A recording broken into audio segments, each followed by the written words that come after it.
Ser podcast. Ser Historia. Cadena Ser. Con Nacho Ares. Siéntate. Siéntate, mujer. Por favor. ¿Quién eres para atreverte a venir? Soy Gertrude Bell. Y soy miembro del Imperio Británico. Gracias al Todopoderoso no eres alemana. Toma asiento. Doy gracias cada día por no serlo. ¿Eres espía? No. Soy escritora. Escribo sobre la belleza de la tierra y sus pueblos. Eres poeta. Algo así, pero en realidad yo no describo lo que veo. Yo solo menciono su belleza. Más al estilo del poeta romano. La historia del siglo XX está repleta de biografías de mujeres increíbles. Una de ellas es Gertrude Bell, vinculada a la política, a la arqueología, a la escritura. Escuchábamos un fragmento ahora de la película La Reina del Desierto, del año 2015, protagonizada por Nicole Kidman, en donde Gertrude Bell, esta mujer inglesa, tiene ese acercamiento con algunos árabes, ¿no? Con los que tuvo tanta implicación desde el punto de vista político, como vamos a descubrir. Ella va a ser la protagonista de nuestro cronovisor, desde su papel como arqueóloga, desde su papel como política. Gracias a ella, pues se debe gran parte de la distribución casi geométrica de muchos países de Oriente Próximo, del mundo árabe, y desde luego que es una mujer que merecía un cronovisor, pero ella será solo uno de los muchos temas que vamos a hablar, de los que vamos a hablar en este programa, en el que, como siempre, intentaremos hacer un poquito más de historia.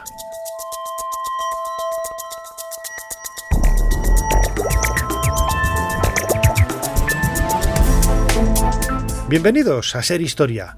Gertrude Bell. Tenía ganas de dedicarle un cronovisor a esta mujer. Yo, en mi etapa de director de revista de arqueología, le dediqué varios trabajos y desde luego tiene una biografía absolutamente genial y apasionante. Junto con Jesús Callejo vamos a descubrir muchos de sus secretos. Luego no dejaremos el aspecto quizás más femenino de Ser Historia, porque vamos a hablar de una librera, de una bibliotecaria, Helen Nathan. Vamos a viajar a la Alemania del primer tercio del siglo XX para descubrir una mujer valiente en esos inicios del nazismo en la década de 1930. En la sección de Historia de la Ciencia vamos a hablar de serendipias. ¿Y cómo nació el microondas? Pues el microondas es una genialidad desde el punto de vista de la física, realizado por una persona que nada tenía que ver con estudios de física ni nada que se le pareciera. Y vamos a acabar hablando de mitos griegos. ¿Qué semblanza podemos prever quizás en las biografías de muchos de ellos y cómo han perpetuado quizás esos anhelos del ser humano hasta nuestros días? Vamos a encontrar muchos paralelos entre nosotros y los antiguos dioses griegos. Estos serán los temas que van a acompañar este programa de hoy de Ser Historia, aquí en la cadena Ser. Como siempre, soy Nacho Ares y les doy de nuevo la bienvenida a Ser Historia. Comenzamos. Sigue a Ser Historia en las redes sociales. Nos tienes en Twitter, Facebook, YouTube, Instagram y TikTok. @SerHistoria. Y también puedes suscribirte a nuestra newsletter mandándonos un correo a serhistoria@cadenaser.com. Jesús Callejo, una semana más, bienvenido de nuevo a Ser Historia. ¿Qué tal, Nacho? Pues un placer de nuevo, presto y dispuesto, y esta vez yo creo que vamos a dar la campanada. Desde luego, vamos a dar la campanada, porque la vida de Gertrude Bell, Gertrudis Campana, podríamos traducir, ¿no?, en castellano, pues tiene un montón de perfiles, un montón de aristas, una mujer avanzadísima para la época que le tocó vivir. Recordemos que ella nació en Durham en el año 1868 y falleció en Bagdad, en Irak, en el año 1926. Esta mujer inglesa, bueno, pues con ese contexto histórico del momento que le tocó vivir, la segunda mitad del siglo XIX y principios del siglo XX, supo navegar, ¿no?, pues por aguas turbulentas en la política, en la arqueología, y desde luego que tiene un montón de cosas para contar.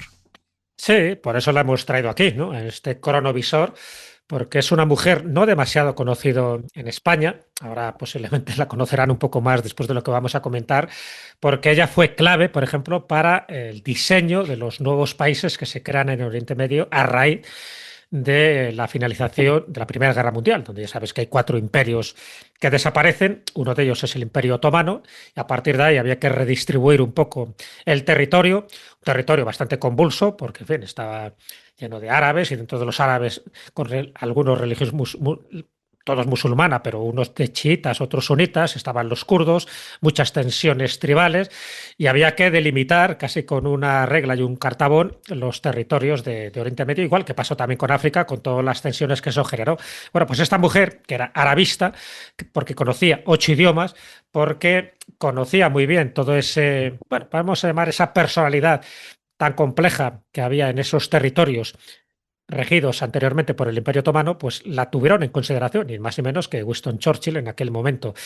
Pero claro, es una mujer que era mucho más que todo esto, ¿no? Porque fue fotógrafa, fue una mujer que se interesó mucho por la arqueología, leía mucho y era una inconformista. Entonces, son de estas mujeres en esa Inglaterra, en fin, bastante estricta, bastante victoriana, que su destino no era casarse y tener hijos como la mayoría de sus coetáneas.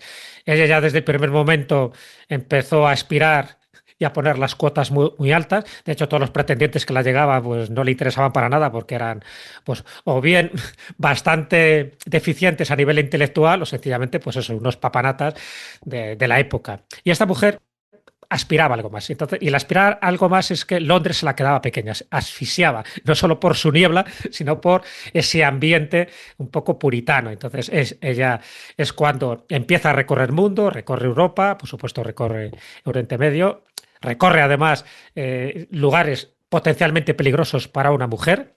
Hay una película, luego lo comentamos, que es La Reina del Desierto, donde se cuentan ciertas peripecias de cómo ella con sus camellos y por supuesto con un séquito de personas que la protegían, pues estuvo caminando en esas aventuras y desventuras por el desierto, lo cual la permitió también conocer a personas que luego fueron influyentes en esa división territorial, en esa geopolítica en la que ella fue testigo y en la que ella además fue uno de los factores predominantes, porque, entre otras muchas cosas, una de esas partes oscuras, entre comillas, era que fue espía, y eso le vino muy bien al Imperio Británico para tener a alguien, una mujer que aparentemente iba de viajera y de exploradora y de arqueóloga, pues también con sus fotografías fue recogiendo testimonios muy valiosos a la hora de configurar ese mapa territorial a partir de 1919.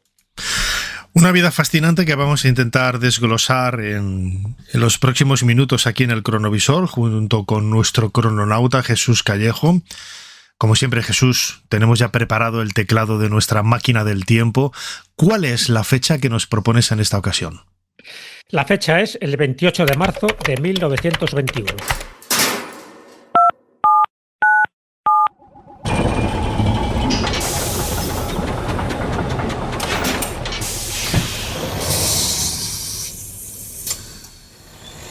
Adelante, pasen. Jesús Callejo les está esperando junto al cronovisor.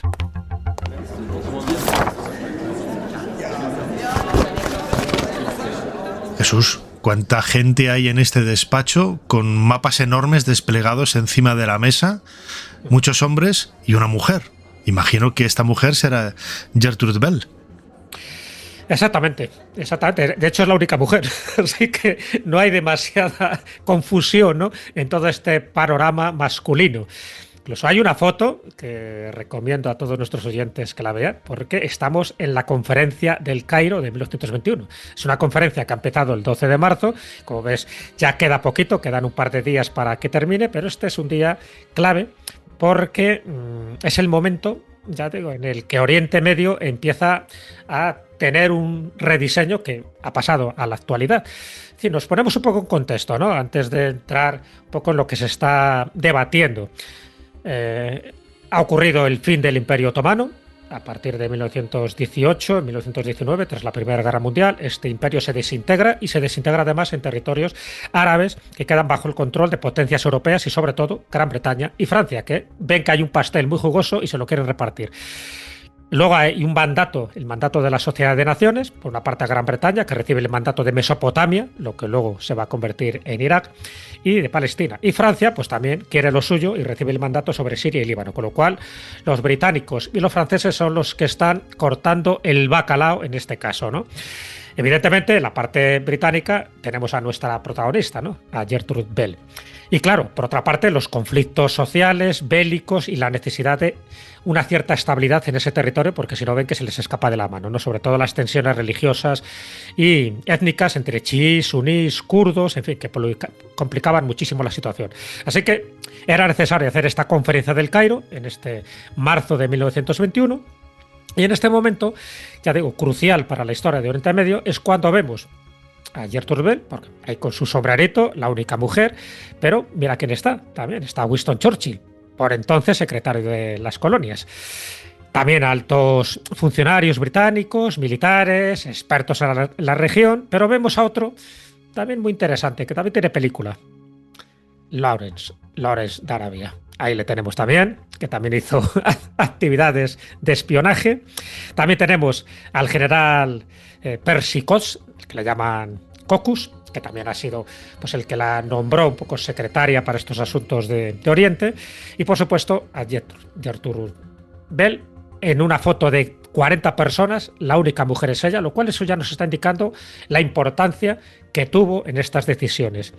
¿Y qué es lo que está decidiendo en este momento? Pues ni más ni menos, lo que se está buscando es hacer que estos vastos territorios del antiguo Imperio Otomano han pasado a mandato británico y francés, pero los británicos pues quieren hacer de las suyas. Dicen, bueno, no nos vamos a quedar con todo lo que podamos. Efectivamente, con todo lo que puedan es la antigua Mesopotamia, pero claro, no se puede llamar Mesopotamia porque queda reducido también a varios territorios. Y hay uno de esos territorios, sería Irak, ¿vale?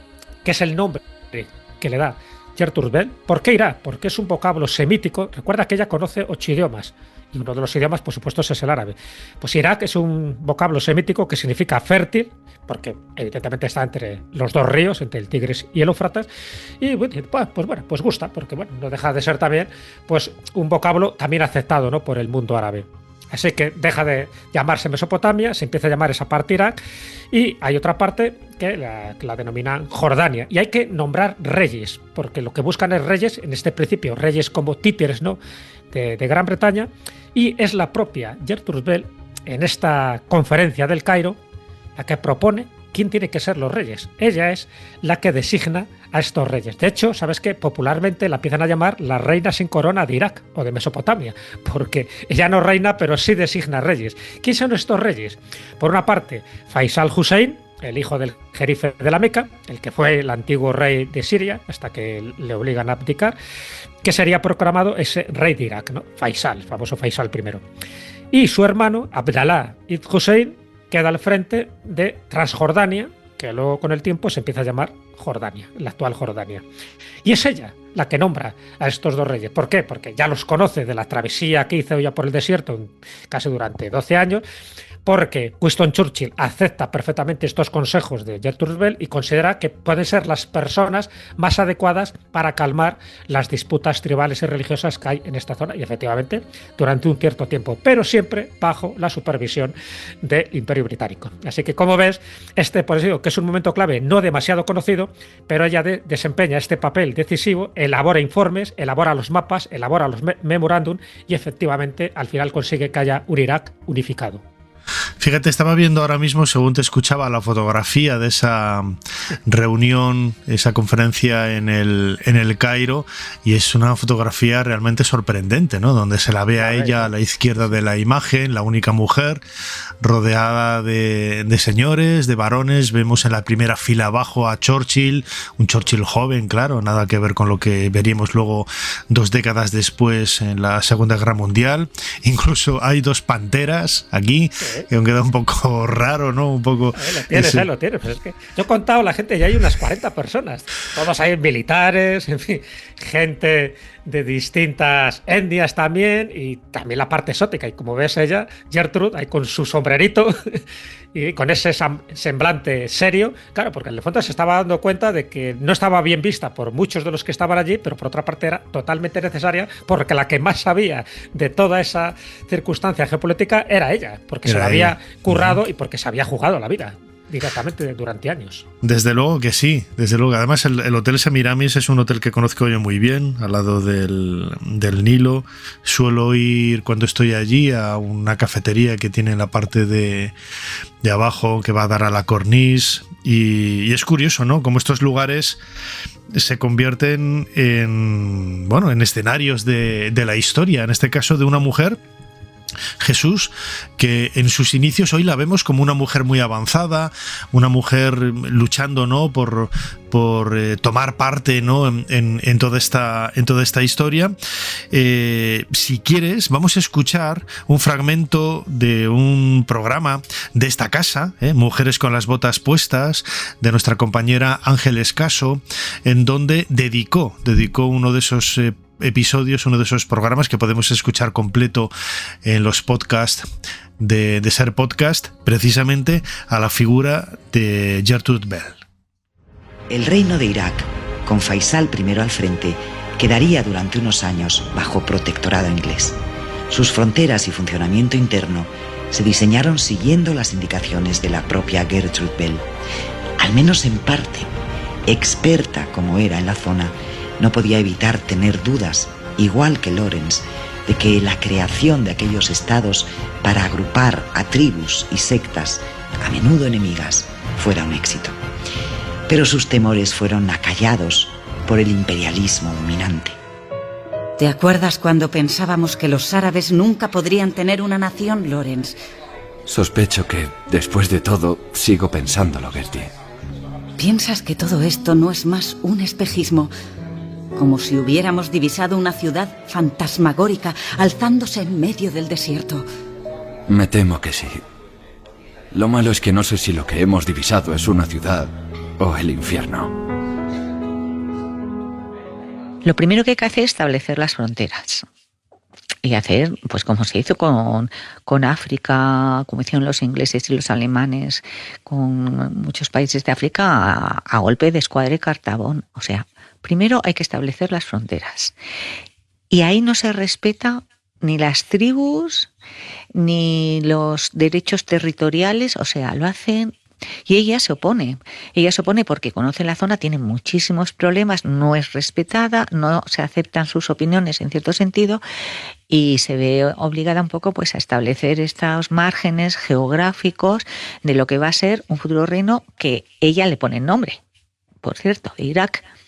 Y bueno, pues ella recibe el encargo de realizar un mapa de las tribus, que es importantísimo, para ver de qué forma también las pueden aliar a aceptar estos criterios imperialistas con los que ella ya no está de acuerdo. Ella ya está muy arabizada por aquel entonces, aunque sigue sintiéndose muy británica, pero ella ya entiende mucho la problemática local y los desacuerdos tribales de las decisiones de un gobierno extranjero que va a llegar y se va a sustituir a los otomanos. O sea, es que al final es el mismo perro con distinto collar lo que van a tener. Churchill ahí, pues claro, él la respeta porque además también reconoce un poco su alter ego en ella, en Gertrude, ¿no? Y siendo secretario de Estado para las colonias británicas, pues la invita en el 21 a la conferencia del Cairo para trazar estos límites y crear, digamos, establecer esta zona de gobierno árabe favorable a los británicos, ¿no? Y fue crucial porque además gran parte de las fronteras, digamos, actuales de Jordania, no solamente de Irak, de Siria y parte de la región se deben a ella.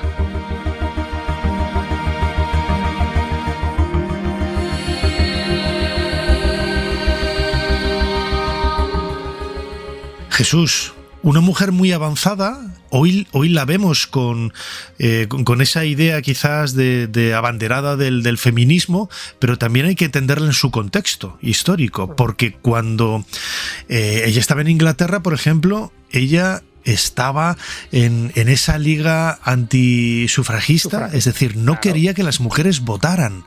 Pero claro, podríamos decir, pues esto es muy machista, ¿no? Esto sucedió también en España a comienzos del siglo XX, porque incluso había mujeres que decían que no era conveniente que la mujer votara porque estaba condicionada, en España se decía, por lo que decía el marido y por los curas. Y Gertrude Bell yo creo que era más proclive a pensar y a proponer, vamos primero a extender una educación generalizada en las mujeres, que no tenían absolutamente, por desgracia, ningún tipo de educación, eran personas que estaban en el ambiente doméstico, en la casa, y apenas tenían preparación, y eso es lo que podría condicionar un poco el voto, ¿no?, de estas mujeres, y por eso Gertrude Bell luchó contra este sufragismo, ¿no? Sí, es lo que llama un poco la atención, sobre todo, en fin, ese movimiento feminista que surgía en aquella época. Ella no se apunta al movimiento feminista a favor del voto femenino. Ella sí que se apunta a ese movimiento feminista en cuanto que tienen los mismos derechos los hombres que las mujeres, y de hecho ella lo manifestó y lo puso además en práctica, pues ya te digo, haciendo todas esas correrías, esas aventuras que incluso las propias mujeres de su época se lo criticaban. Y fíjate, y además ella siempre llevó vestidos femeninos, no usó pantalones como era lo habitual también en otras exploradoras de aquella época, ¿no? Ella siempre iba con sus faldas, con su sombrero, en fin, ella siempre quiso ese toque, ¿no?, más de feminidad, a pesar de que era más incómodo, ¿no? Porque imagínate con los calores del desierto y montarte en un caballo o en un camello. Pero es cierto que esa liga antisufragista, ella se apuntó, fue una fiel defensora en 1908. Fíjate que tuvo mucha gente también, muchísimas mujeres que se apuntaron, 10.000 socias en un par de años, ni más ni menos. ¿Y cuál era la finalidad? Bueno, tú lo has indicado, no era solo un movimiento tanto sufragista y antisufragista que surgió en el Reino Unido, también en España. En los años 20 tuvimos a dos republicanas muy famosas, muy carismáticas, Clara Campoamor a favor del sufragismo y Victoria Kent, sin embargo, pensaba que el voto de la mujer no era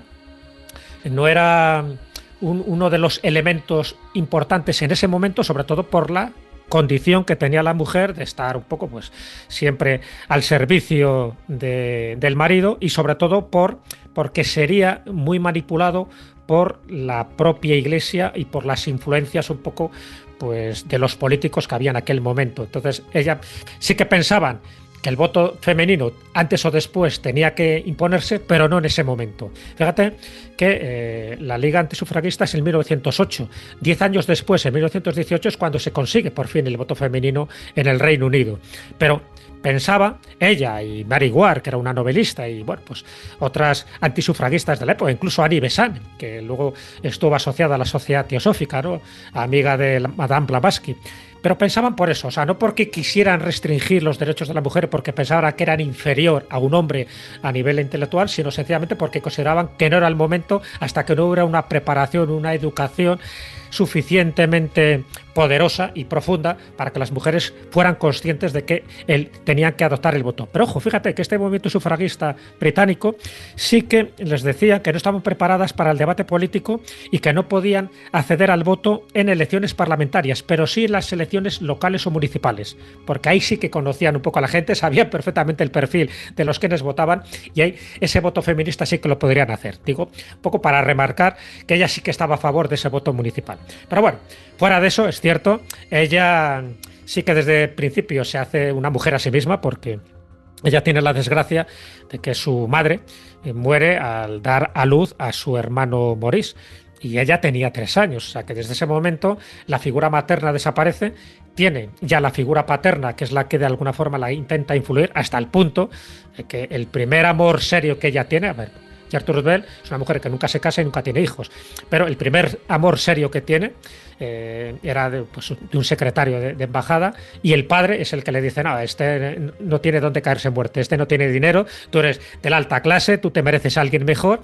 Y ella, con dolor de su alma, que por cierto es uno de los episodios que se cuentan en esa película de La Reina del Desierto, ella con dolor de su alma y de su corazón hace caso a su padre y abandona al amor de su vida, para que veas un poco la influencia también paterna, a pesar de que era una mujer avant la lettre, una mujer muy avanzada, muy progresista para el momento, pero su padre era su padre, y lo que decía, pues en este caso iba a misa, y nunca mejor dicho.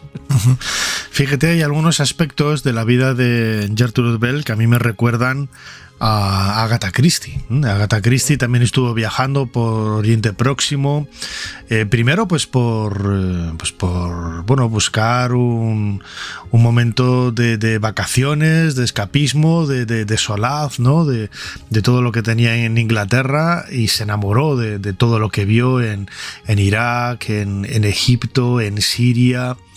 Y al igual que Agatha Christie, también nuestra protagonista, Gertrude Bell, se adentró en el mundo de la arqueología. No hay que olvidar, por ejemplo, que la fundación, por así decirlo, de lo que hoy es el Museo de Bagdad, con esas colecciones del mundo asirio y de las culturas mesopotámicas tan ricas en Irak, fue ella la que empezó a coleccionar esos objetos, por así decirlo, no a coleccionarlos porque no eran suyos, ¿no? Sino a tomarlos de aquí y de allá y guardarlos en un palacio real de Bagdad, para luego dar el primer paso a la creación de ese museo de Bagdad, ¿no? La relación de Bell con la arqueología es muy cercana también. Es muy cercana, y no solo en Oriente Medio, no solo en lo que luego se convertiría en Irak. Ella también estuvo en Europa, ya viajó bastante por Europa, estuvo en Grecia, ya le apasionaba, ¿no?, toda la cultura clásica, como le apasiona, ¿no?, a todos los arqueólogos. Ella estuvo, por ejemplo, en la isla de Milos, y se sabe que hizo algún tipo de exploración arqueológica. Ella se codeaba con los arqueólogos más importantes del momento, ya digo, el que también conociera tantos idiomas, el que también fuera de alta clase. Eso la permitía también abrir, ¿no?, puertas para que fuera aceptada, pues, en círculos y en ámbitos que a lo mejor en otras circunstancias no lo hubieran aceptado. Y ella es a partir de 1899, después de estos viajes que hace por Europa, y que, por cierto, además fue alpinista. No sé si sabes que ella también estuvo haciendo sus pinitos en distintas partes de Europa, y sobre todo también por los Alpes. Incluso un nombre de un pico de los Alpes tiene su nombre, le dieron el nombre de Gertrude. O sea que me refiero que estamos hablando de una investigadora, de una exploradora, de una aventurera que no hacía ascos a nada, en el sentido de buscarse, en fin, las habichuelas como podía, y jugándose también la vida. Y evidentemente donde más encontró, donde más vio que la arqueología estaba, pues eso, en palmitas, fue en Oriente Medio, fue en esos territorios que, precisamente por las injerencias y los conflictos políticos y religiosos, no le daban importancia a la cultura, no le daban importancia, pues, a todo lo que se estaba encontrando. Ella, por ejemplo, está en Palmira y ve que aquello, pues, son ruinas que están, pues, dejadas de la mano de Alá, ¿no?, porque nadie les hace caso, incluso todo lo contrario. Lo que hacen es recoger muchas de esas moles para luego construir casas particulares o edificios públicos. Entonces ella empieza a tener constancia y conciencia de que o hace algo por ello, o al final esto se va a perder. Y efectivamente, como tú bien decías, ella, gracias precisamente al contacto que tiene con Faisal, ¿no?, que luego le convierte en el rey de Irak, con el contacto que tiene con distintos jerifes árabes de toda la época, sí que va consiguiendo piezas que de otra forma hubieran desaparecido. Y cuando por fin se crea ese Museo Arqueológico de Bagdad, ella insiste, ¿no?, que esos tesoros deben quedarse en el país de origen, porque por entonces, claro, los británicos decían: no, esto para mí, para el British Museum. Ella dice que en principio que no, que tienen que ser museos de sitio y allí donde sean encontrados. Tampoco le hicieron demasiado caso, porque, como tú bien sabes, al final muchos de esos objetos han ido a parar al British Museum.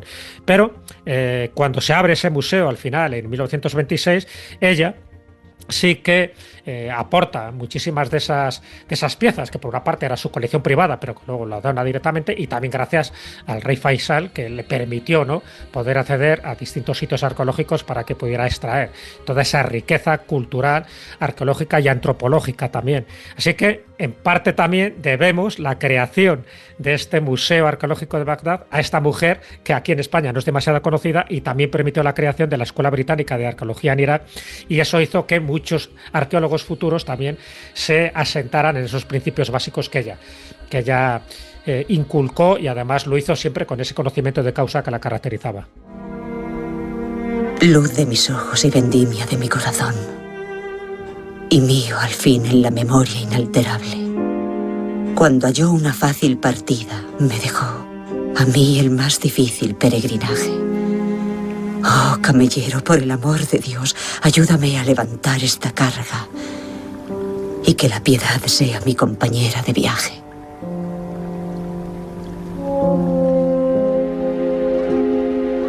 Mi rostro está surcado por el polvo, mis ojos húmedos. De polvo y lágrimas el firmamento amasó los ladrillos para construir la morada de la alegría. Pero aún no tengo fortaleza y ya no hay tiempo. ¿A qué voy a jugar? Sobre el suelo a cuadros de la noche y el día, la muerte ganó la partida.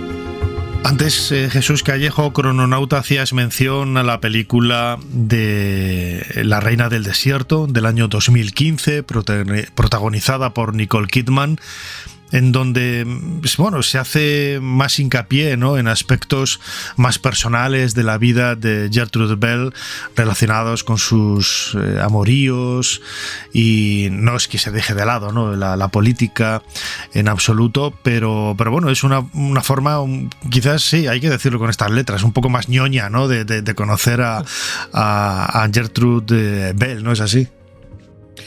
Sí, a mí me decepcionó un poquito, ¿no? Porque claro, el director es Werner Herzog, que siempre ha hecho películas siempre como muy épicas, y en este caso yo pensaba que iba a quedarse más con la parte épica, más aventurera de Gertrude Bell. Y bueno, Nicole Kidman hace un buen papel, pero es verdad que muchas escenas están relacionadas pues con su relación sentimental con Henry Cadogan en Irán, en fin, con este consejero de embajada. Por entonces ella tenía 24 años.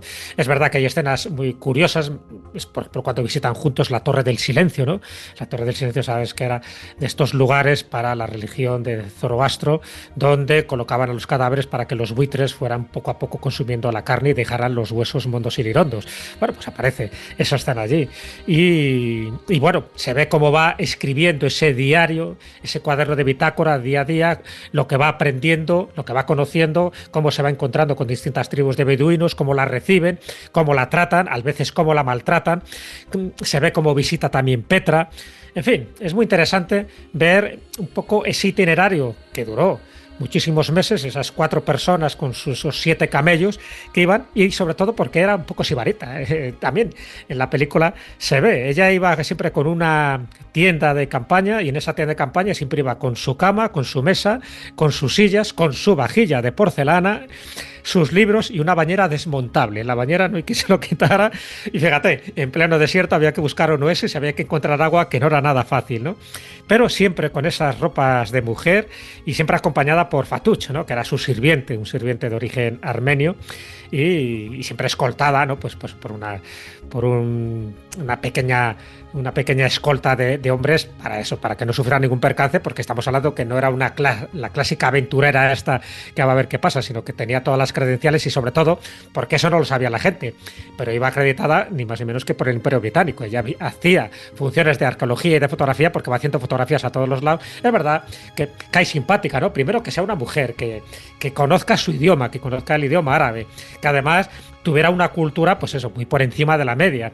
Caía simpático, en fin, a los distintos jefes árabes, la invitaban a sus tiendas y eso le permitía conseguir información. Y esa información luego pues la traspasaba, ¿no?, a Gran Bretaña. Entonces, bueno, es muy interesante porque ahí se ve poco a poco en la película, no demasiado, desde mi punto de vista yo creo que se queda un poco coja, pero bueno, sí se ve cómo poco a poco esos territorios del Imperio Otomano, es decir, cómo los turcos la intentan poner todo tipo de trabas. Ahí se ve cómo el Imperio Otomano ya se está desguazando, se está desintegrando paulatinamente, donde cada uno reina a sus anchas, son pequeñas tribus que cada una tiene su pequeño orden o sus pequeñas leyes, y ella es cuando se empieza a dar cuenta que o eso se unifica o al final pues se convertiría en un foco de conflicto permanente. Y por eso todos sus informes, junto con Lores de Arabia, que por cierto en esa película hacen que se encuentran, ¿no? Se encuentran además en Khan Yunis, en fin, en esta frontera entre Siria y Turquía, y es cuando ellos juntos, ellos mismos, pues empiezan a realizar excavaciones arqueológicas en un territorio que era hitita y donde van encontrando piezas precisamente de ese imperio hitita. O sea que hay una parte arqueológica y una parte de fotografía donde va haciendo esas fotografías a las distintas personas y además todos encantados que una mujer les haga una fotografía. Lo que no saben es que la fotografía detrás está en una serie de montes y montañas y valles que también le viene muy bien para situar las coordenadas. Bueno, pues eso sí que se refleja un poco en la película, en ese biopic donde Nicole Kidman pues hace su papel, pero ya digo que desde mi punto de vista deberían haber un poco profundizado más en la parte arqueológica. Desde luego, porque la figura de Gertrude Bell está plagada de hitos y de momentos importantes, no solamente desde el punto de vista de la política, que lo hemos dicho, desde el punto de vista del feminismo también, ¿no? Por ser una mujer avanzada. Claro, imaginamos ver una pelirroja por allí, ¿no? Blanquita de piel, tan envalentonada, ¿no? Y tan atrevida para ir sola a estos lugares, aunque fuera acompañada, pero no deja de ser una mujer que dirigía, ¿no?, todas esas expediciones. Desde luego que la convierten en una mujer única. Y ya Jesús, para ir acabando, su legado, a modo de conclusión, yo creo que es quizás uno de esos aspectos más importantes que podemos decir de ella, ¿no? Es una mujer, por desgracia, muy poco conocida. Seguro que a partir de ahora pues mucha gente va a buscar la película o va a intentar leer algunas de sus trabajos o de algunas biografías que hay de ella y se van a quedar sorprendidos por una mujer que pues hace ya pues casi ahora 100 años, ¿no? Recordemos que ella falleció en el año 1926, fue considerada toda una avanzadilla, ¿no?, de lo que ha conseguido la mujer en el siglo XX. Sí, totalmente. El legado es ese, sencillamente que una mujer puede conseguir tantas o más cosas que cualquier hombre en aquella época, ¿no? Y digo en aquella época donde todavía pues era más complicado, ¿no?, que una mujer pudiera salir adelante con todas las premisas y todos los condicionamientos y todas las pegas y obstáculos que la pusieron. ¿Qué legado? Pues el legado evidentemente es Irak. O sea, es que estamos hablando de la mujer que construye Irak, la mujer que era una reina sin corona, pero que manejaba perfectamente los hilos diplomáticos del momento. Y una mujer que, por desgracia, tiene un triste final, ¿no? Porque ella al final vuelve a Gran Bretaña, durante un tiempo se da cuenta que ya no es su territorio, no es el lugar donde ella se encuentra feliz, y es cuando, con todos los problemas familiares, decide volver a Bagdad, que es donde se encuentra a gusto. ¿Y por qué digo que tiene un triste final? Porque ese 12 de julio de 1926 se la encuentra muerta en su casa de Bagdad, aparentemente con una sobredosis de somníferos. Es decir, que ella llega un momento en que la soledad, la depresión, la abruma de tal manera que decide largarse de este mundo, dejando, eso sí, ese gran legado del que hemos hablado. Desde luego, Gertrude Bell, toda una protagonista de la historia, merecedora de este cronovisor. Jesús Callejo, crononauta, como siempre, muchísimas gracias por habernos ayudado a hacer un poquito más de historia. Me alegro de haber hecho un poquito más de historia y me alegro de haber sacado un poco del cajón del olvido y del recuerdo a una mujer extraordinaria.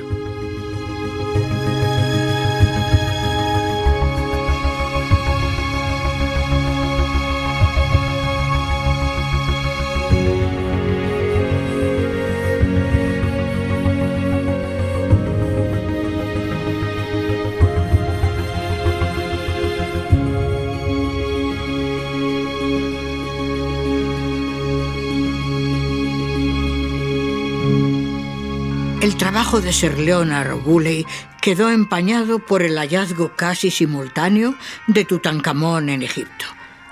Sin embargo, Leonard supo transmitir como nadie su entusiasmo por la arqueología. Así lo hizo al menos conmigo. Además, la arqueología fue toda una fuente de inspiración para algunas de mis novelas de misterio, como Muerte en el Nilo, Asesinato en Mesopotamia o Cita con la muerte. Ser Historia con Nacho Ares. Todo lo que quisiste saber de la historia, la madrugada del sábado al domingo en la cadena SER.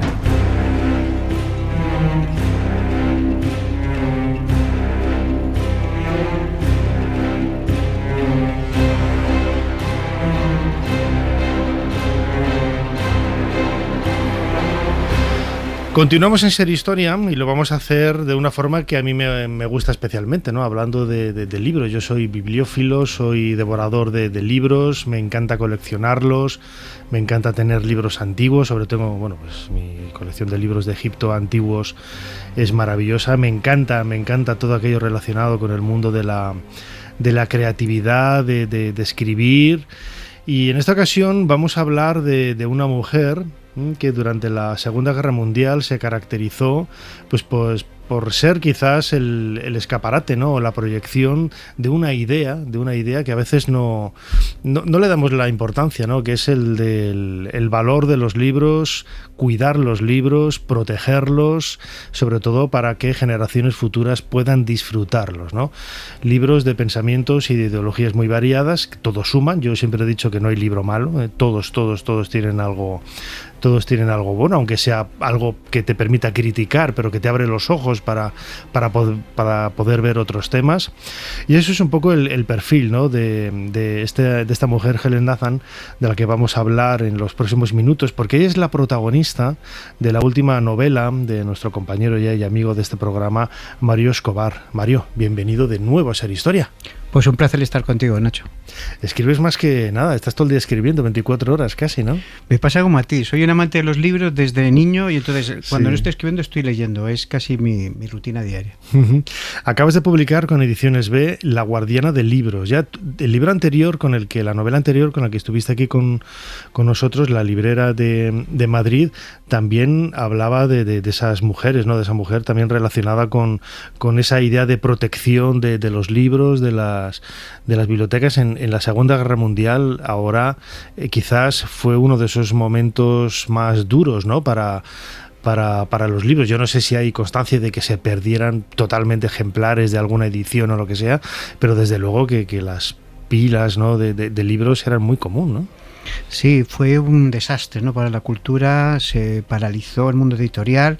La librería de Madrid trataba más de la Guerra Civil Española y de lo que sucedía, aunque la librería alemana, de origen alemán, y en cambio ahora es más el periodo entre guerras, ¿no? Porque se empezó a quemar muy pronto. Ya la llegada al poder de la Unión Soviética, ¿no? Del comunismo hizo que se purgaran muchas bibliotecas, el fascismo italiano también, pero el momento cumbre es la llegada de los nazis al poder. Van a por la cultura, enseguida se hacen con todos los medios de comunicación, cierran editoriales, destruyen sus fondos y muy poquito después empieza la quema de libros y la persecución a los bibliotecarios. Y esta novela, sobre todo, un homenaje a los bibliotecarios. Hay una escena muy conocida creo que es Indiana Jones y la última cruzada, donde sale Indiana, infiltrado entre los oficiales alemanes, que está asistiendo precisamente a una quema de libros, ¿no? Y yo siempre me acuerdo de esa escena, donde luego sale Hitler, que se topa con él y le coge el cuaderno, se lo firma. Yo soy muy friki de estas cosas y tengo un facsímil de ese cuaderno de Indiana Jones con la firma de Hitler y todo. Es una cosa muy, muy, muy friki, pero como bien dices, ese momento de entreguerras, a partir de la llegada, ¿no? de los nazis al poder a comienzos de la década de 1930, debió de suponer pues lo que temen todas las dictaduras, ¿no? Que el control del pensamiento de sus súbditos pueda pensar y se vaya de aquí para allá, y eso que más fácil que a través de un libro, ¿no?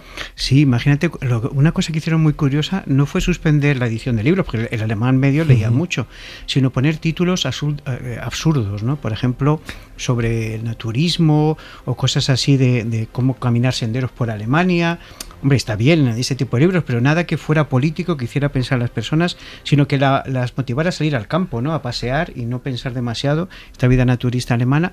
Y fue increíble, ¿no? Cómo en muy poco tiempo los grandes escritores tienen que huir, tienen que escapar al exilio, otros tienen un exilio interior, y algunos autores alemanes empiezan también a publicar libros en este sentido de propaganda, pura propaganda, ¿no? Pero el mundo cultural quedó paralizado completamente hasta el punto de que ya al principio de la Segunda Guerra Mundial ya se prohíbe la publicación de papel en muchos casos, porque ese papel tiene que ser usado únicamente para la propaganda y ya no se puede usar para la publicación de libros.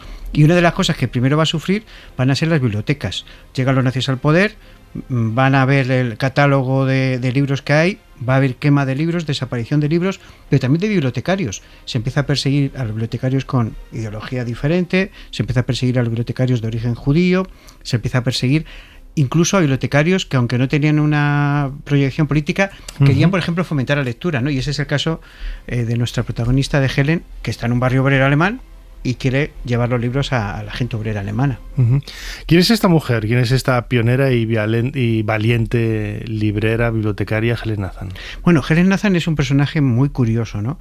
Es una mujer, la primera mujer que lleva una gran biblioteca en Alemania. Es una mujer de origen judío, pero muy secularizada, que tiene ideas más bien socialistas. En ese momento... O sea, lo tenía todo para ser señalada. Sí, ahí tenía prácticamente todo.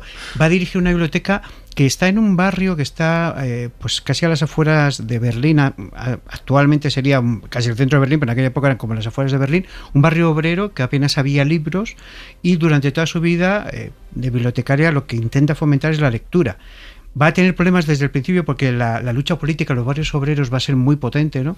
Entre sobre todo el Partido Socialista y el Partido Comunista con el Partido Nazi, esas guerras callejeras, y va a haber varios atentados contra su biblioteca. Ella va a seguir, y cuando ya los nazis llegan definitivamente al poder y empiezan a imponerse, va a ser apartada de la biblioteca y va a acabar en una librería judía, que luego al final va a ser también cerrada, pero su lucha constante es por los libros, por la cultura y por la defensa de que esa cultura llegue al más débil, al más oprimido, ¿no? del pueblo alemán, mientras que los nazis lo que están intentando es impedir eso. Sucede en la actualidad, ¿no? En todos los países donde hay dictaduras en el mundo, incluso falsas democracias, pues quizás el miedo que hay a lo que se cuente en los libros, que en muchas ocasiones ya en aquella época no sería como ahora, que todo el mundo, por ejemplo en Europa, que es el 100% de la gente, ¿no?, sabe leer y escribir, pero en otros países del mundo árabe quizás no todos saben leer y escribir, y está muy focalizada, ¿no? ¿Cuál es el miedo real que subyace en esos libros? Porque claro, lo ves aquí, ¿no? En la Inquisición también, en España en el siglo XVI, perseguía el Lazarillo de Tormes. Y dices, joder, con lo divertido que es y la risa. Bueno, y Santa Teresa de Jesús, imagínate. Claro, la perseguía también. Y claro, ¿dónde está el miedo?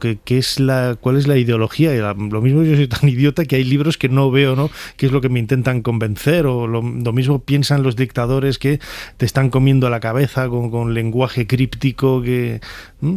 Bueno, es que curiosamente los libros nos hacen pensar. Imagínate cuando tenemos un libro delante, a diferencia del cine, que yo soy un gran amante del cine, sí, y de la música, tú tienes que construir la historia, recrearla en tu mente, desarrolla la imaginación y aporta nuevas ideas. Ha habido libros tan transformadores, por ejemplo, como La cabaña del tío Tom, que provocó la guerra civil norteamericana. Todo esto hace que se vea el libro como un producto peligroso. La Inquisición, como bien decías antes, también lo vio así, hasta el punto de que el castellano viejo, ¿no?, que presumía de no tener ni una gota de sangre judía, decía que no sabía leer ni escribir, ¿no?, como una demostración de esa ignorancia, ¿no? El libro fue algo sospechoso siempre.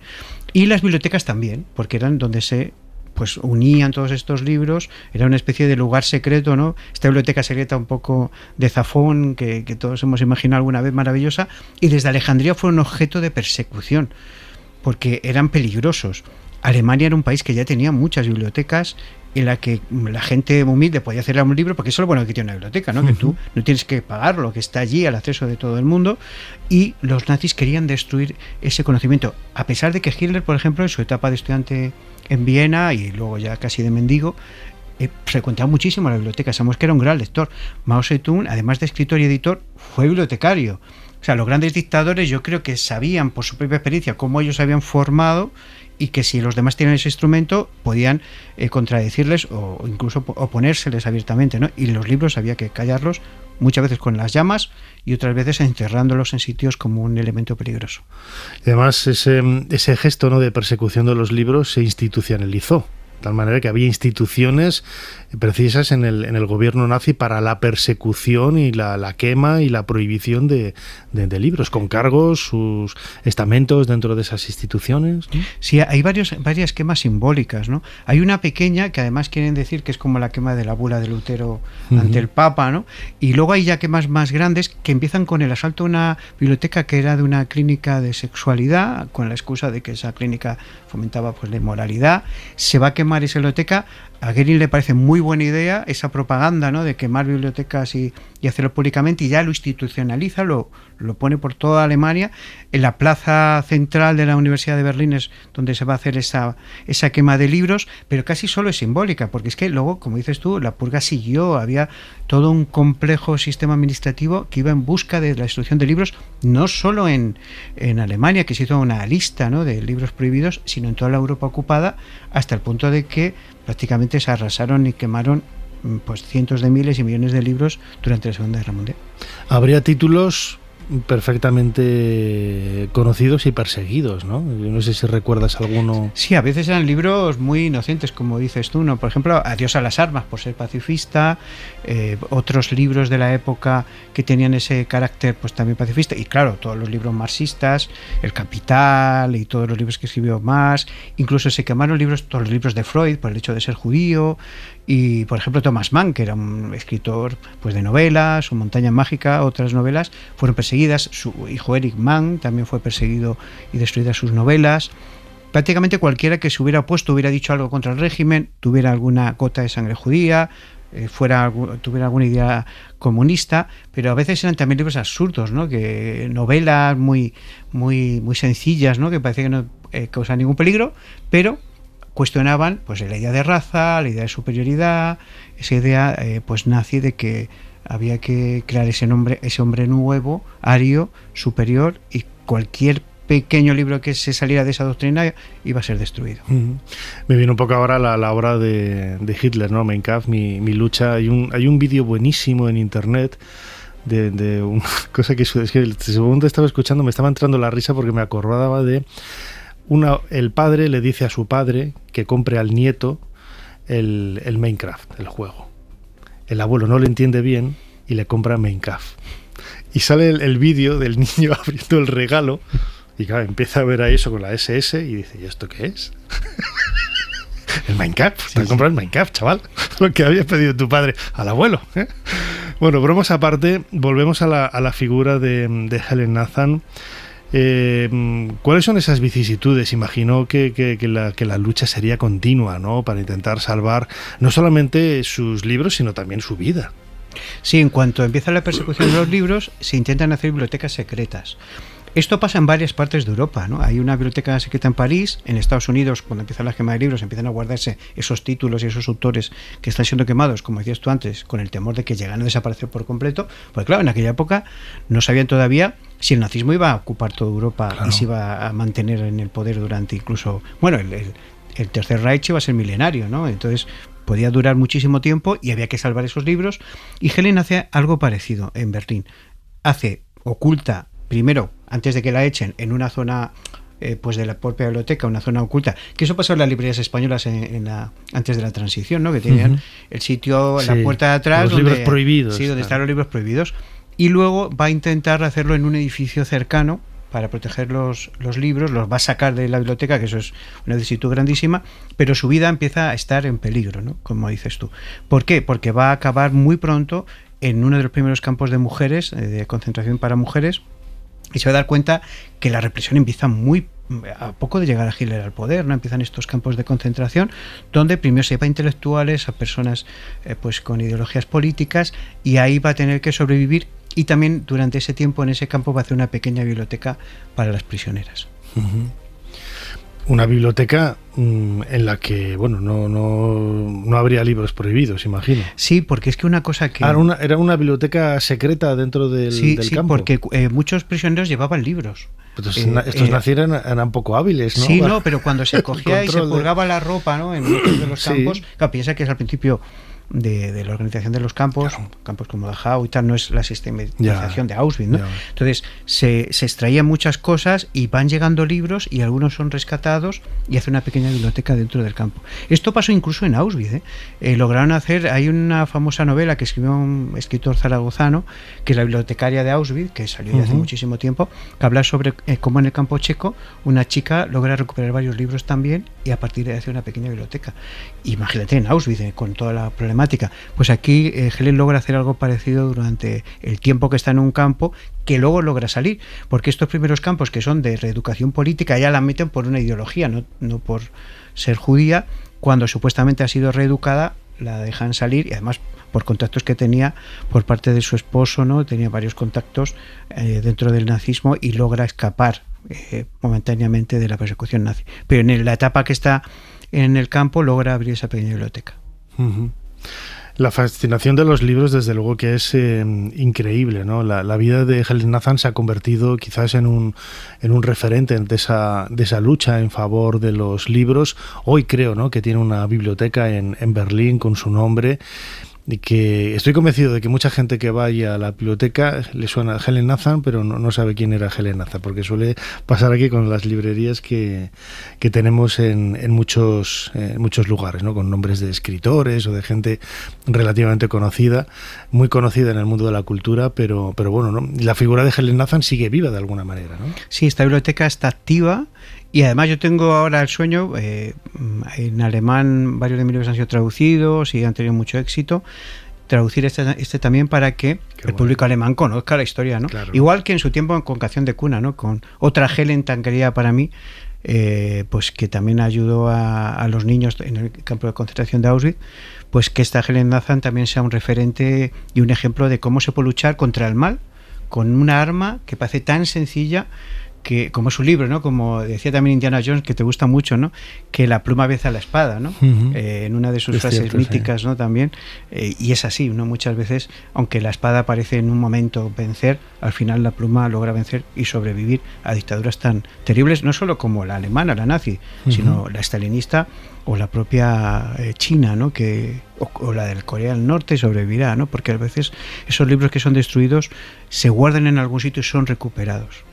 ¿Cuál fue el final de Helen Nathan? No, sin destripar nada de la novela, aunque todo yo cuando escribí libros de Tutankamón ya sabemos que murió, ¿no? Entonces han pasado muchos años, pero ¿cuál fue el final histórico real de Helen Nathan? Bueno, en todas las novelas históricas al final sabemos que ha pasado ya, claro, ¿no? Ya están. Claro. La muerte real es triste, ¿no? Ella acaba suicidándose antes de que acabe la guerra, piensa que el nazismo es tan fuerte que no va a poder luchar contra él eternamente, y que al final va a acabar otra vez en un campo de concentración o torturada de alguna manera. Eso también quizás por el corte de información, ¿no?, que había en Alemania, que no sabían que los aliados estaban cada vez más cerca y se los iban a comer con patatas, ¿no? Sí, además los nazis hicieron una cosa muy bien, no nos gusta decir que hacen cosas bien, pero esta sí fue, que mantuvieron a la población alemana casi hasta el final de la guerra en muy buena situación.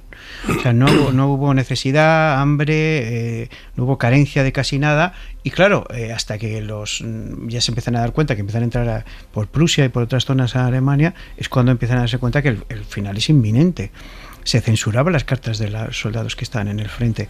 Como bien dices tú, la propaganda y la censura era tremenda. Incluso la guerra total en Alemania no se produce hasta poco menos de un año antes. Y Hitler no quería que las mujeres, por ejemplo, se incorporaran al mundo del trabajo. Temía que pasara como había pasado en la Primera Guerra Mundial, que se iban a liberar un poco de esa opresión que tenían, y no quiere la guerra total.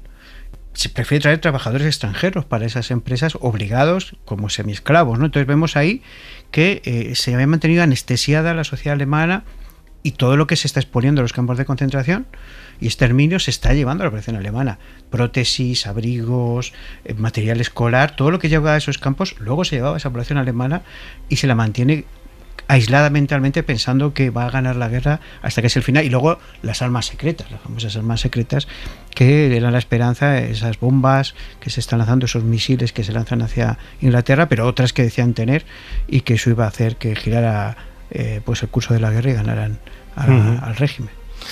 Desde luego, la vida de Helen Nathan, una vida apasionante, vinculada con los libros. La podéis conocer a través de esta novela publicada por Ediciones B de nuestro invitado Mario Escobar, La guardiana de libros. Una historia muy recomendable para acercarnos a esas personas que han cuidado con tesón, con su propia vida, todo aquello relacionado con el mundo de los libros, la cultura y, en definitiva, el conocimiento. Mario Escobar, como siempre, muchísimas gracias una vez más por habernos ayudado a hacer un poquito más de historia. Gracias a ti.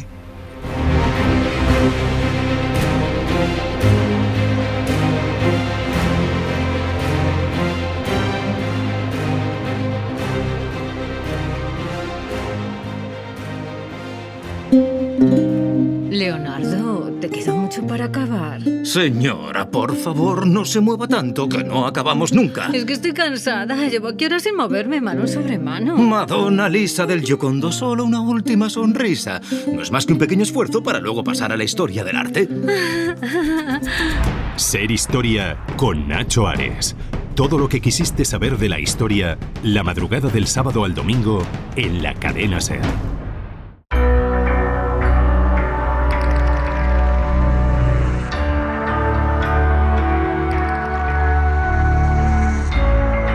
Continuamos en Ser Historia y lo hacemos con una de nuestras secciones habituales dedicada a la historia de la ciencia, el mundo de la ciencia. La ciencia tiene historia, tiene muchas historias, y la historia también tiene su ciencia. Y la persona que cada pocas semanas nos ayuda a abordar todos estos temas es el físico Pablo Arias. Pablo, bienvenido de nuevo a Ser Historia. Hola Nacho, bien hallado como siempre, un placer. En esta ocasión nos traes un tema bastante curioso, ¿no? Sí. ¿De qué nos vas a hablar hoy? Pues mira, vamos a hablar de las serendipias, que por cierto es una palabra que a mí me gusta mucho. Bueno, no vamos a hablar de todas, vamos a hablar de una, pero bueno, como sabes, y así lo recoge el diccionario de la Real Academia de la Lengua Española, una serendipia es un hallazgo valioso que se produce de manera accidental o casual. Y la verdad es que a lo largo de la historia ha habido un montón de ellas. Sí, en ciencia estamos llenos. Quizás, a ver, el más famoso podemos decir que es el descubrimiento de la penicilina por el doctor Fleming. Pero lo importante, Nacho, no es que en el transcurso de una investigación te topes con un hecho diferente al previsto, sino lo importante es la reacción del científico para darse cuenta y ser capaz de reaccionar ante el imprevisto de lo que está sucediendo. Claro, y eso es un poco lo que es en definitiva el elemento humano que tiene la ciencia, es decir, el propio sentimiento del científico, ¿no? Es lo que hace transformar y variar el camino que le estaba llevando. Y eso es parte de la ciencia, sin lugar a duda. Bueno, pues aquí va la historia de hoy, que espero que te guste y que le guste a todos nuestros oyentes. La serendipia de hoy. A ver, en Estados Unidos, en 1945, durante unas investigaciones relacionadas con el desarrollo del radar, fíjate que es finalizando la Segunda Guerra Mundial. Y aquí se encuentra Percy Spencer, que estaba probando un tipo de tubo al vacío conocido con el nombre de magnetrón. Un magnetrón es un generador de radiación electromagnéticas que se usaba como mecanismo principal del radar, que era lo que les interesaba, el detectar, pues bueno, incursiones aéreas enemigas. Cuando Spencer descubrió que el hombre tenía una barra de chocolate en la chaqueta y descubrió que se le había derretido. Y aquí está la casualidad, aquí está la serendipia. Pero hay que estar allí y pensar, qué curioso. Y mira, Nacho, los científicos, por lo general, no dicen eureka. Dicen eso, dicen qué curioso. Al científico que le fascina, lo que le fascina es cuando algo no funciona bien según lo previsto. El caso es que el bueno de Spencer comenzó a sospechar que aquello había sido causada por las ondas emitidas por el magnetrón y empezó a experimentar. Colocó granos de maíz cerca del magnetrón y los granos, claro, estallaron creando palomitas. Después, pues un huevo de gallina, que estalló a causa del rápido incremento de la temperatura en su interior, que hizo que la presión interna creciera y el huevo explotara. Prosiguió con diferentes alimentos y comprobó cómo se calentaban. Entonces dijo, hombre, esto puede ser un horno. Así que solamente faltaba crear el receptáculo a modo de cavidad de resonancia, dirigir la radiación hasta la cavidad y ya está. Se había inventado el horno microondas. Claro, dicho así, parece muy sencillo, ¿no? Pero imagino que desde esa primera idea que tuvo con el chocolate hasta que finalmente desarrolló el prototipo pasaría tiempo y muchos esfuerzos. Pues sí, así es. Uno se pregunta, ¿qué pasa si no hubiese tenido el chocolate en la chaqueta? Pero bueno, no vamos a entrar en ese tipo de cosas. Pues sí, como dices, pero sencillo. A ver, ya te digo, Nacho, en investigación tenemos que tener un hada de nuestra parte. Sí, todo es muy sencillo. Pero esto es debido a una cosa muy importante, que es la molécula de agua, H2O. Tiene 2 átomos de hidrógeno y un átomo de oxígeno que forman un dipolo con carga eléctrica positiva de los átomos de hidrógeno y la negativa de los átomos de oxígeno. Y al someterse a un campo eléctrico, pues bueno, la molécula de agua se alinea. Es decir, la parte negativa va al polo positivo y a la inversa, la parte positiva va al polo negativo. ¿Qué sucede? Que imagínate que invertimos el campo eléctrico, pues la molécula de agua se vuelve a alinear de forma inversa a como estaba antes. Pues bien, las ondas electromagnéticas que utilizamos en el horno microondas tienen una frecuencia de 2.450 MHz, que equivale aproximadamente a 12 centímetros de longitud de onda. He dicho que cambiando el campo eléctrico cambia la alineación de las moléculas. Pues bien, al sometiéndolas a una radiación de 2.450 MHz son 2.400 millones de veces la que cambia el campo eléctrico al segundo. Así que imagínate, Nacho, todo lo que tiene que cambiar la molécula de agua en un segundo, 2.450 millones de veces. Eso lo que produce es que se incremente mucho su movimiento, y el movimiento de las partículas no es nada menos que la temperatura. En física lo entendemos así. La temperatura es el movimiento de las partículas. Cuando el agüita está fría es porque las partículas se mueven poco, y sin embargo, cuando está en ebullición lo tenemos que ver que casi, bueno, es un borboteo constante.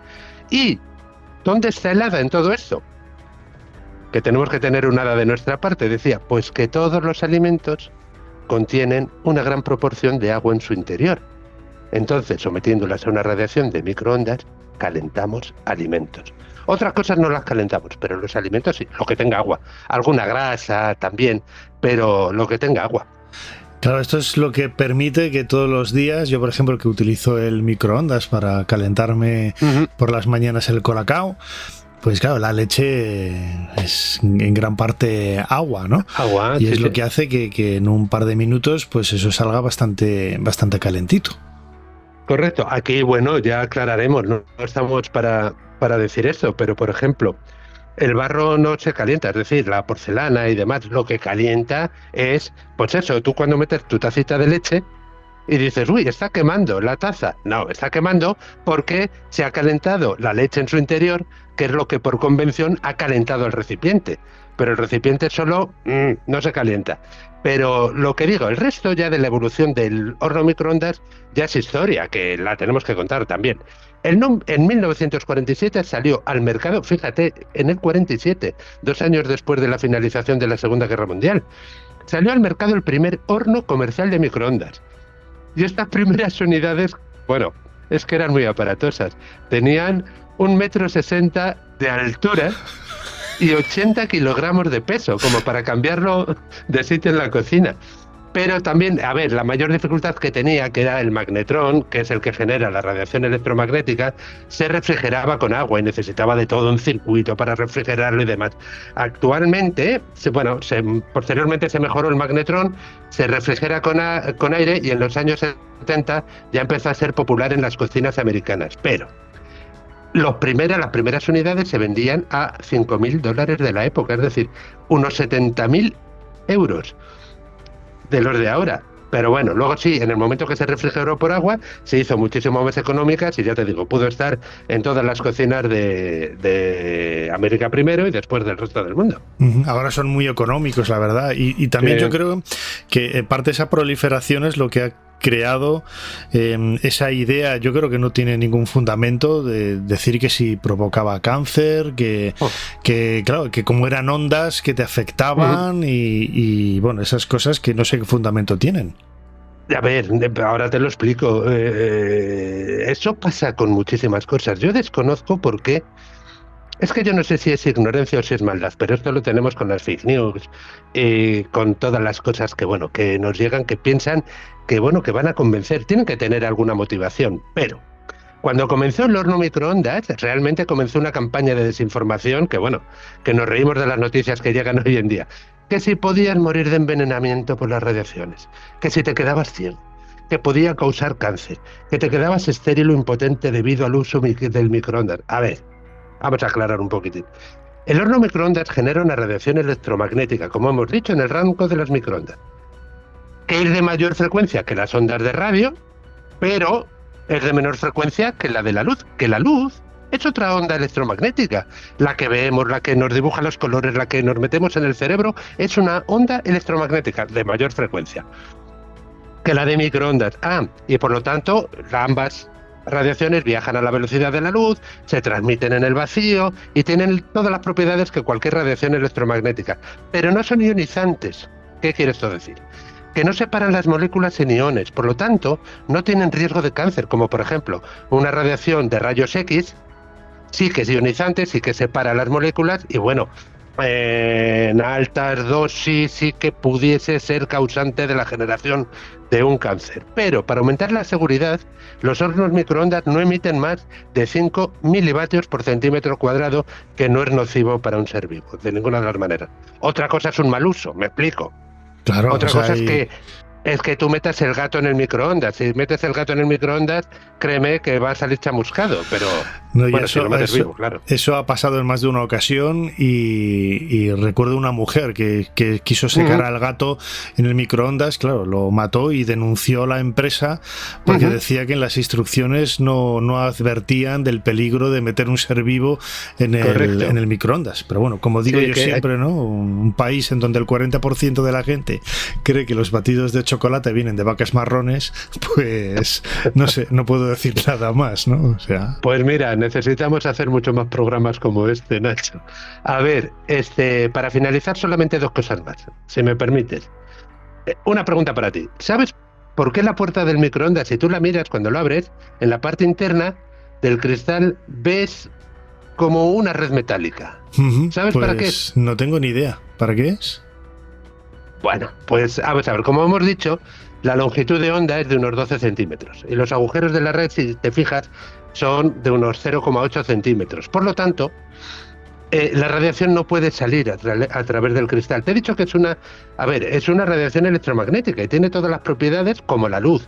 Entonces puede traspasar objetos que podríamos llamar que son transparentes, otros translúcidos que dejan pasar parte y otros opacos. Pues bien, pues para hacerla opaca al cristalito de la ventana del horno microondas ponemos esto, que los físicos lo llamamos que es una jaula de Faraday, y por eso la radiación no puede escapar de ahí.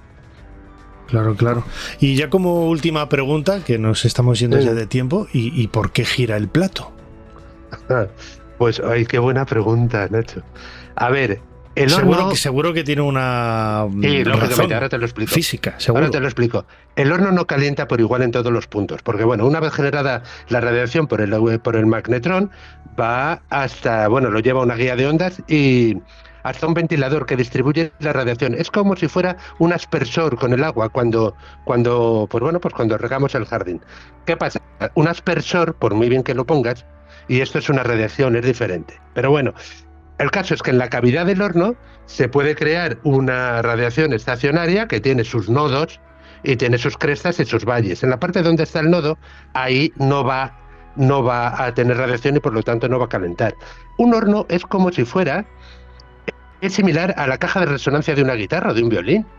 Y entonces lo que hacemos es, se pone el plato para que gire, para que el alimento pueda estar calentado de una manera más homogénea. Pero alguna vez, si hemos calentado algún alimento, nos hemos dado cuenta que alguna parte estaba fría o estaba a menor temperatura de eso. Y bueno, eso es. Me faltaba la serendipia. Dime, cuéntame. A ver, que me gusta mucho esa palabra, como te dije. Y mira, la palabra viene del inglés, pero a su vez, esta palabra es tomada de un cuento anónimo que se titulaba Los 3 príncipes de Serendip. Serendip Es como los árabes y los persas llamaban a la isla de Sri Lanka, la antigua Ceilán. Y el cuento lo popularizó Voltaire. Y bueno, yo recomiendo su lectura a nuestros oyentes porque es muy cortito y muy instructivo. Y por último, 2 palabras sobre el inventor del horno microondas, sobre Spencer. Para que veamos, Nacho. Su padre murió cuando tenía 18 meses de edad y su madre, que no lo podía atender, lo dejó a cargo de sus tíos. Pero el tío murió cuando Spencer tenía 7 años y tuvo que dejar la escuela a los 12 para trabajar y aportar dinero a su tía. A los 18 entró en la Marina para aprender telegrafía sin hilos y posteriormente ingresó en la compañía que fabricaba los magnetrones. Lo que quiero decir, Nacho, es que nunca fue a la universidad, no tuvo ningún título académico, ni siquiera concluyó la escuela. Y sin embargo, todos le debemos mucho. Y por eso, este capítulo queda dedicado, como no puede ser de otro modo, al bueno de Spencer, por su contribución que está en todos los hogares y tanto nos ha facilitado la vida. Va por él. Desde luego, Percy Spencer no tenía título, pero era un físico con mayúsculas. Así que a él le dedicamos esta nueva sección de Historia de la Ciencia, junto con nuestro compañero Pablo Arias. Como siempre, Pablo, muchísimas gracias una vez más por habernos ayudado a hacer un poquito más de historia. Muchas gracias de nuevo, Nacho, por ayudar a difundir la ciencia.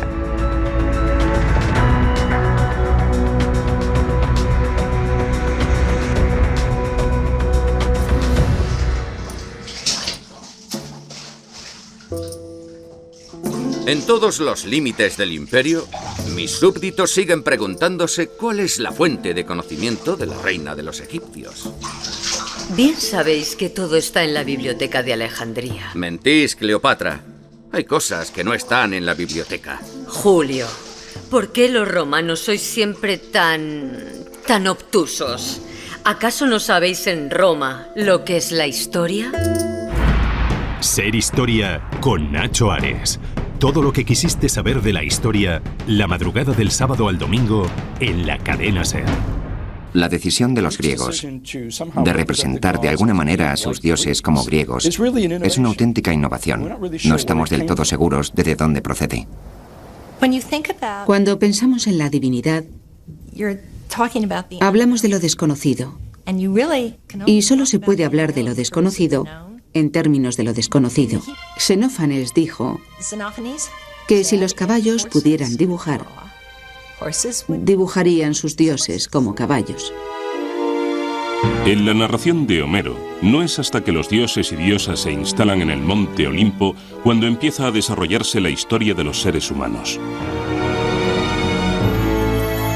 Los relatos judeocristianos del principio del mundo culminan en la creación del hombre por Dios, al que se le da el dominio sobre todas las demás criaturas en la tierra. Sin embargo, los antiguos griegos creen que el nacimiento de los humanos reviste poca importancia para el cosmos. Aunque los griegos tenían un universo centrado en los humanos, su visión del hombre fue casi una idea de último momento.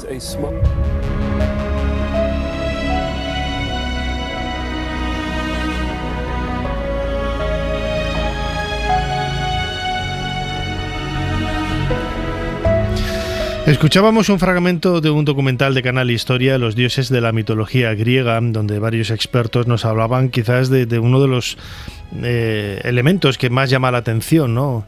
Ahora con el paso del tiempo, es ese aspecto tan humano que tienen muchas de esas divinidades del panteón griego, algo que luego se extiende, lo vamos a ver, ¿no? Se extiende en realidad en muchas culturas del mundo antiguo, tanto en Egipto como en Mesopotamia, en Roma, que heredan también gran parte, ¿no?, de ese pensamiento religioso de los antiguos griegos. Queríamos hacer referencia no solamente a esta idea de la mitología, pero en realidad focalizándolo en el aspecto más femenino, a colación de un libro que tenemos sobre la mesa, publicado por Ediciones B, Diosas, mitos en primera persona, en donde se nos habla precisamente de ese aspecto más femenino, ¿no?, de la religión griega, cuya autora, Cristina García Martín, ya nos atiende. Cristina, bienvenida a Ser Historia. Hola, muchas gracias por invitarme. Lo primero que quiero decir, la gente cuando busque ahora en internet tu apellido, Cristina García Martín, es junto, ¿no? El apellido va junto. Sí, todo junto, que tengo unos problemas con el apellido, porque claro, me ponen Cristina García Martín de segundo, en fin. Pero sí, es junto. Bueno, de aquí lo avisamos, Cristina García Martín, todo Exacto. Junto, que es la forma para poder encontrarlo fácilmente. Es el libro Diosas, mitos en primera persona. Cristina, los griegos, lo escuchábamos ahora en esta introducción del documental, proyectaban, ¿no?, de una forma antropomórfica, en los dioses sus propios miedos, sus amores, sus anhelos. Es algo muy característico, ¿no?, del mundo heleno. Claro, además es como bien has dicho, es antropomórfica. O sea, ellos, a ver cómo explicaban las cosas que no entendían, ¿no? Pues a través de los dioses, y entonces tenían características humanas para que fuese como mucho más cercano, ¿no? Para que les llegase más. Porque si los dioses hubieran sido, como decía la introducción, caballos, pues el hombre no se sentiría como reflejado, ¿no? Pero si son hombres y mujeres, entonces era una forma de verse como ellos, además de que los dioses griegos interactuaban con los humanos en un montón de mitos que ya conocemos y que en el libro pues hay una gran recopilación de mitos. Además, en esas historias que recrean un poco la vida de los dioses, con la que se quiere reflejar también algunas situaciones y circunstancias que viven los humanos, pues para buscar explicación, ¿no?, al propio misterio del ser humano, las diosas, las divinidades femeninas, tienen mucha importancia. Incluso me atrevería a decir más casi que las propias mujeres sobre la tierra. A ver, sí, las diosas. Por eso en mi libro el título principal es Diosas, mitos en primera persona, porque ellas tienen un papel muy, muy, muy importante en la mitología. Bueno, de hecho, la madre, la gran madre, ¿no?, la tierra, pues ya de entrada es una mujer, ¿no? Y entonces, bueno, pues por darle también un poco de papel a las mujeres, ¿no?, que tienen tantísima importancia en los mitos, ellas son poderosas, son guerreras, o sea, tienen muchísimo poder. Y en el libro pues se les da un papel primordial, ¿vale? No se cambia para nada la fuente, o sea, está totalmente basado en todas las fuentes clásicas, o sea, no es que yo cambie los finales, pero sí que se ve que cuando te lo está contando ella es como que empatizas más, ¿no? Y dices, ostras, pues sí que es importante, o jolín, encima que la han violado la van a convertir en un árbol, no sé. Tienen muchísima importancia, casi tanto como los dioses masculinos o más, porque fíjate que en la guerra de Troya todas las diosas tienen muchísima importancia. Desde luego que sí. Además, por ejemplo, la ciudad de Atenas, la capital del mundo cultural durante gran parte de la historia de Grecia y del mundo antiguo en general, pues el nombre viene de la diosa Atenea. Claro, imagínate, y además fue una guerra, ¿no?, por decirlo así, que tuvo con Poseidón. O sea, que entre los dos querían ser los que se quedasen con Atenas, ¿no? Y al final ganó ella. O sea y por eso se llama Atenas, claro, por Atenea, sí.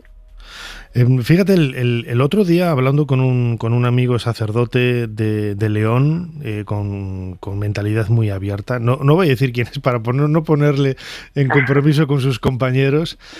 Él me decía, claro, que no sabemos si el Dios del ámbito cristiano es chico o chica, masculino o femenino, y él abría la posibilidad de, imagínate que fuera una chica y no fuera Dios sino diosa. Todo eso ha cambiado, ¿no?, un poco en relación al mundo cristiano, ¿no?, donde sea, bueno, pues quizás ese aspecto más machista, ¿no?, con el paso del tiempo.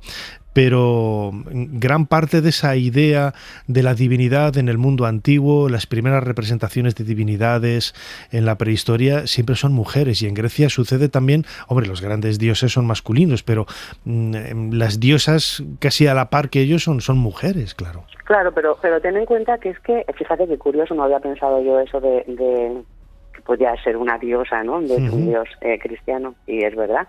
Pero las civilizaciones antiguas, para ellos era muy, muy importante la naturaleza, ¿no? Y entonces la madre tierra, ¿de dónde venimos, no? O sea, es como de la tierra, pues, y la tierra es una mujer. Entonces es la gran diosa, pues eso, hecha mujer. Luego ya en la religión cristiana, pues claro, a ver, hay una tradición machista, evidentemente, porque sí, ¿no? Con el paso de los años, pues bueno, estamos llegando ya a todo esto, un poco desterrarlo, pero hay que ponerse en situación, hay que mirar, no hay que ponerse las gafas de no voy a acusar unas cosas de machista que tienen miles de años, pero entonces, claro, está escrita por hombres también, entonces, pues las mujeres siempre van a ser las grandes castigadas, imagínate, en la religión, para los griegos, Pandora es la Eva cristiana, ¿vale? Es el castigo que le manda Zeus a los hombres, es una mujer.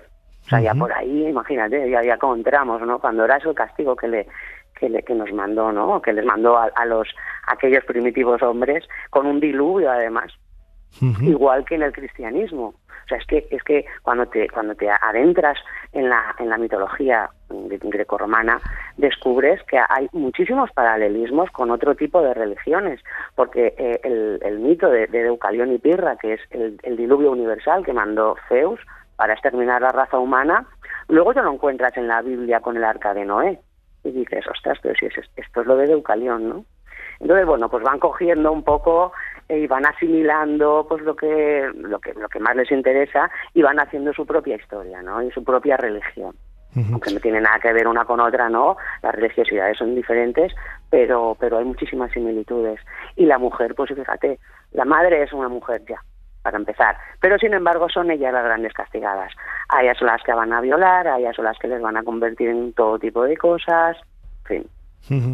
Has dado, en el comentario que has hecho al principio, has dado en una de las claves, ¿no? Que nosotros, en las 17 temporadas que llevamos ya de Ser Historia, pues yo creo que lo hemos repetido desde la primera hasta la saciedad, ¿no? De evitar siempre el presentismo, es decir, no podemos valorar con nuestros conceptos morales de hoy, de pleno siglo XXI, lo que sucedía en Grecia hace 2000 o 2500 años, ¿no? Es que es totalmente absurdo, ¿no? No, es un error completo, es un error. Por eso mi libro, aunque esto sí que lo quiero recalcar, aunque se titule Diosas, mitos en primera persona, no es un libro como para reivindicar el papel de la mujer y ahora van a ser ellas las empoderadas y ahora Medusa es la que se va a cargar a Perseo. No. O sea, el libro es totalmente fiel a las fuentes, de hecho tiene un montón de citas de donde está sacado todo, quién lo dice, o sea, está todo totalmente en la bibliografía, está todo detallado. Y lo que pasa es que nos lo cuentan ellas. Y al contártelo ella, en vez de sí, o Homero, o Eurípides, el lector empatiza mucho más. Pero el final es el mismo. O sea, no están empoderadas. Pero sí que les estoy dando el papel tan importante que tienen. Vale, por eso se llama así. Es curioso, ¿no? Porque yo, por ejemplo, como egiptólogo, muchas veces he pensado, ¿no? Que los antiguos egipcios explicaban muchos de los fenómenos naturales desde un punto de vista científico, entre comillas, por medio de leyendas, de mitos, de dioses. En el mundo griego pasa prácticamente igual, ¿no? La idea del lanzamiento de rayos, ¿vale? Tú puedes creértelo o no, que estuviera ahí Zeus lanzando el rayo, ¿no? Pero no deja de ser también casi una explicación cuasi científica, ¿no? Para intentar buscar una respuesta a un elemento natural que te sucede en tu vida diaria, ¿no? Yo creo que los dioses también tienen ese aspecto más pragmático y más práctico de la vida cotidiana que da respuesta a muchas de esas preguntas. Sí.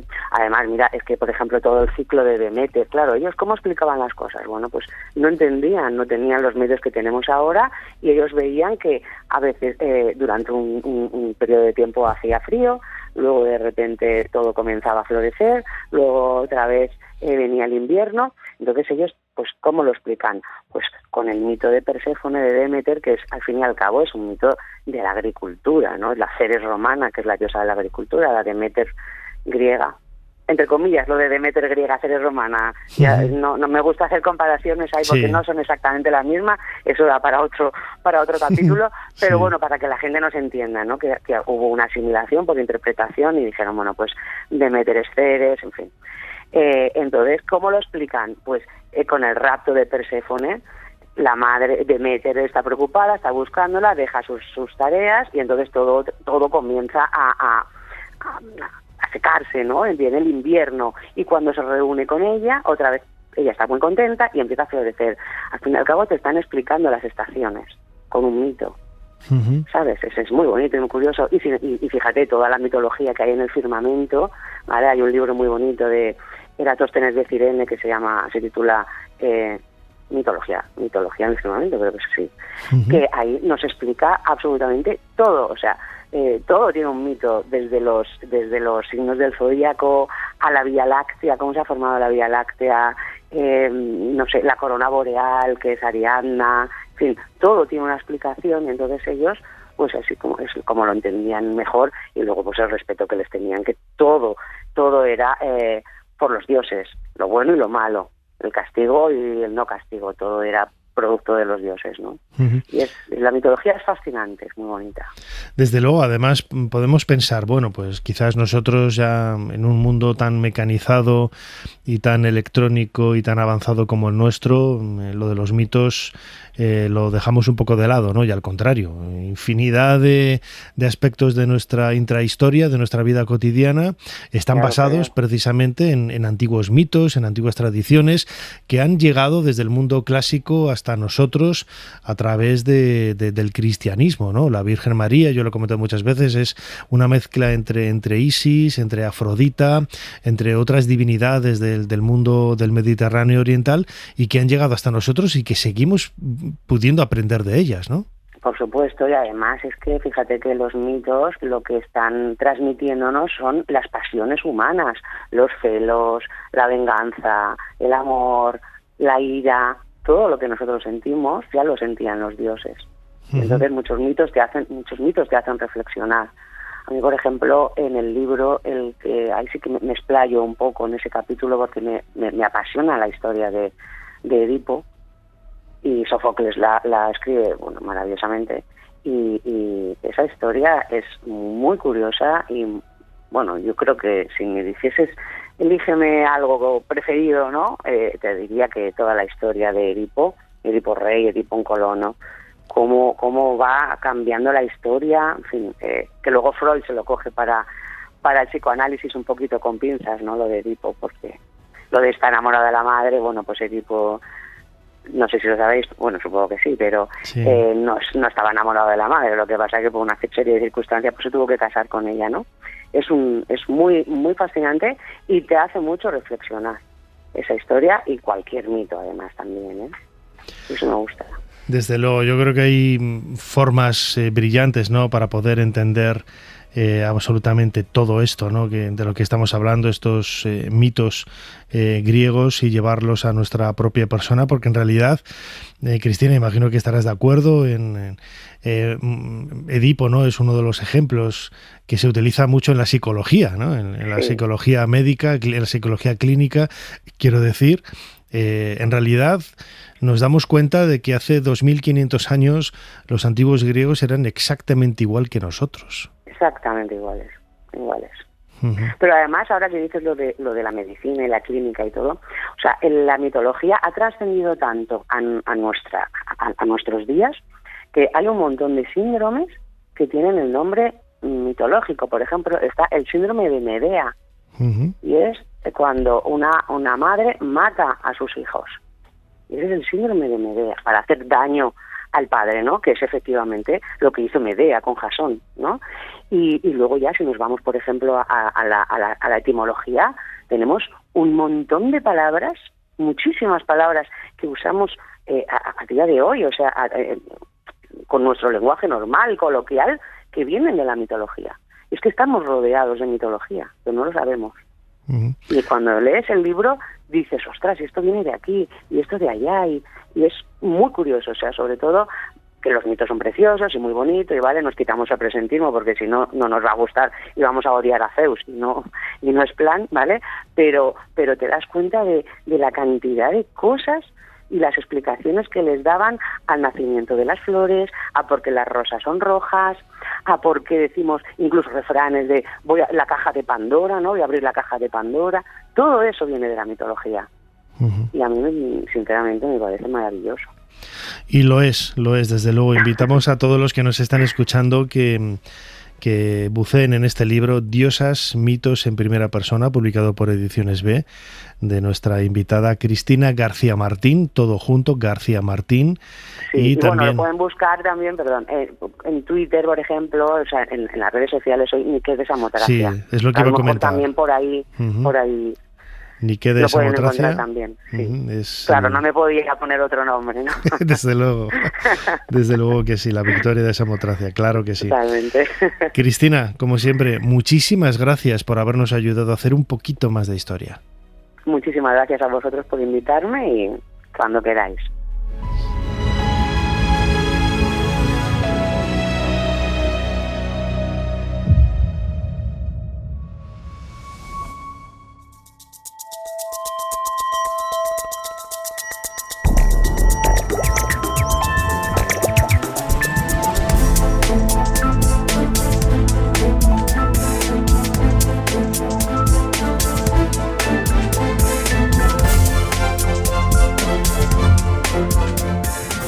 Muchísimas gracias a todos por estar ahí. Llegamos al final de un nuevo programa de Ser Historia. Fermín Agustí, como siempre, ha estado en la producción del programa, Ana Caballero echándole una mano y controlando las redes sociales. En la parte técnica, David Nieto, controlando estos mandos de la máquina del tiempo. Y delante del micrófono, vuestro humilde servidor, Nacho Ares. Ahora os dejamos con esa noche de la cultura aquí en la cadena SER, con libros, cine, música, un montón de cosas apasionantes. Nos seguimos escuchando aquí la semana que viene. Hasta entonces. Para no perderte ningún episodio, síguenos en la aplicación o la web de la SER, Podium Podcast o tu plataforma de audio favorita.